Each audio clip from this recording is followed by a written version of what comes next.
Hello, I'm Rex Hogue. I'm going to talk to you in this session about reviewing your estate plan. It's important that you take time to review your plan at least every 3 to 5 years. We recommend that you sit down and take a hard, close look at it. There's 7 basic reasons why you need to do that. Number 1, Congress, state legislatures, and various agencies change laws all the time, and some of those laws may affect your estate plan. They may affect the way that your estate plan works. It might still work, but no longer the way you originally intended. Number 2, courts have cases all the time where they update old laws, they interpret old laws more thoroughly and differently. They interpret those new laws that the various legislative agencies come up with. Number 3, things in your life may change.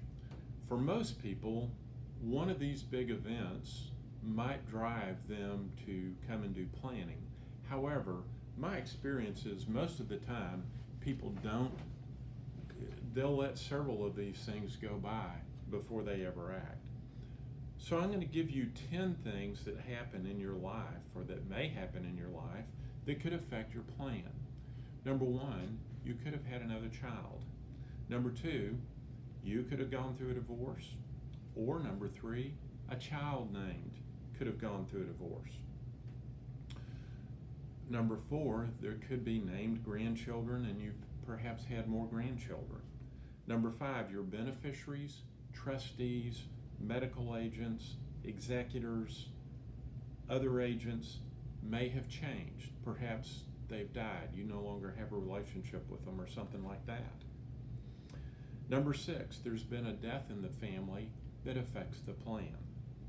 Number 7, a parent or relative has died and nothing's been done. Now you may wonder, how would that affect your plan? Well, it can affect it in a lot of ways.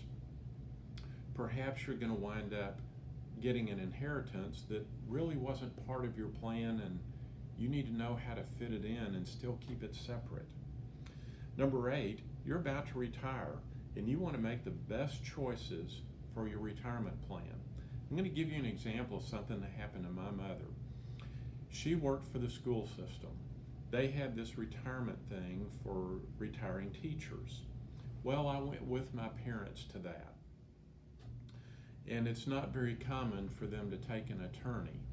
And my parents were so glad that I went, because the choices that the people were kind of directing my parents to take were not the best choices for my parents.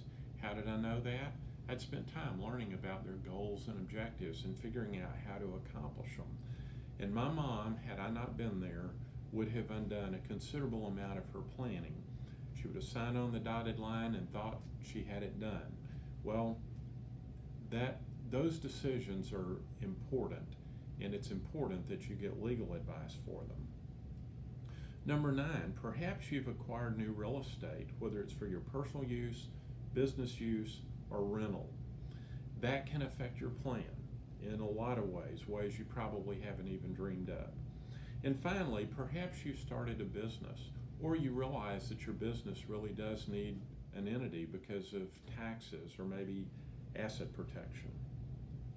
So that's 10 things in your life that commonly change. And some years ago, the day before our vacation, I had to have something out of my estate plan. And I'm embarrassed to admit this, but it's true. That day I went and I realized that our plan was 10 years old. 2 of the people that we had named as guardians for our children, one we no longer had a relationship with, and the other one I no longer trusted them to raise my kids. We had had deaths in our family that affected who we had serving as successors. So I called my wife and I turned my office on getting my estate plan redone that way. And I told my wife, you be over here at 4 o'clock today, we're signing an updated estate plan. Now, the next thing that happens, number 4 on our list of big things that happen, our law firm updates based on new laws, interpretations of laws, and new situations. So when laws changed, we react to them, we respond to them. Perhaps there's new interpretations of laws that might affect your plan, and we keep up with this area. This is what we do. So don't depend on what you may have heard or read. Talk to us about whether your plan might need some tweaking based on new things that have happened. Then number 5, our firm keeps getting better at what we do. So we develop new strategies, we update old strategies, we deal with old problems in new ways, we deal with new problems. And all of that means there could easily be new ideas that might affect your case. Some years ago, a financial advisor I work with called me one day and asked me how to handle a beneficiary designation for one of my clients that had a trust. Well, I told him, and he says, well, wait a minute. You said a year ago in another case to do something different. And I said, yes, I realize we did, but the law has changed, so the strategy has changed. And I told him it's not that we're being inconsistent, it's just that when the rules change, we change our interpretations so that we have the most up-to-date that we can be. Now, roughly a year ago, and it's April of 2020 as I say this, we spent a day with a firm in Austin. We took our entire firm down to meet with them, and we had our people at roughly equivalent positions meet with their people. And it was a great day of sharing for both firms. Both firms walked away with some new ideas, some new strategies, and we've developed a relationship with them, and now we constantly share ideas. They had some ideas we hadn't heard of. We had some they hadn't heard of. It made both firms better. But one of the questions they asked was, what changes have we made to our base plan? That would mean the basic trust or perhaps a will-based plan. How many of those have we made over the last 3 years? Well, I didn't know the answer, but I told them I'm going to have an opportunity to find out because a client that we worked on 3 years before had come in and asked us to update their plan. So when we got finished, we went and we did a document compare, and we discovered that in those 3 years we had made 26 changes. Every one of those changes were good for the client. They made their plan work better. They perhaps would save them money in administration. They would fix a new problem or perhaps do a better job of fixing an old problem. 26 changes. That's almost 9 a year.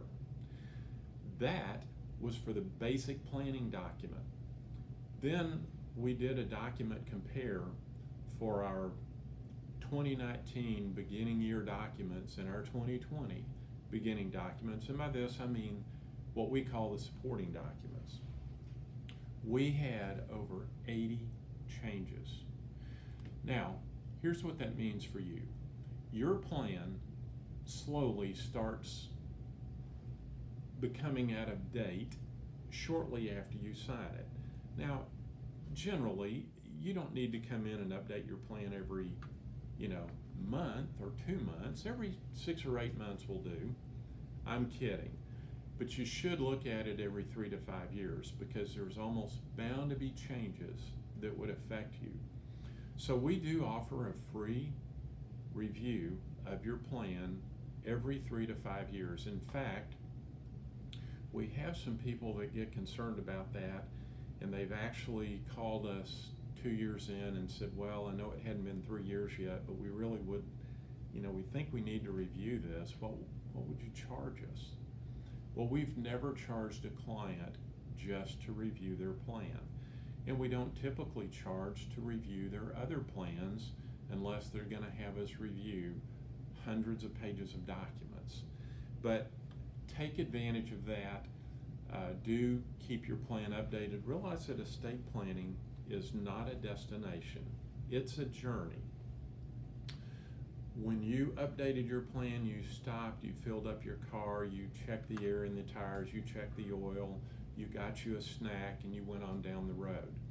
Well, as time goes on, you need to stop and add more gas to the car, change the oil, change the tires, and that kind of thing. So keep your plan updated. Thank you.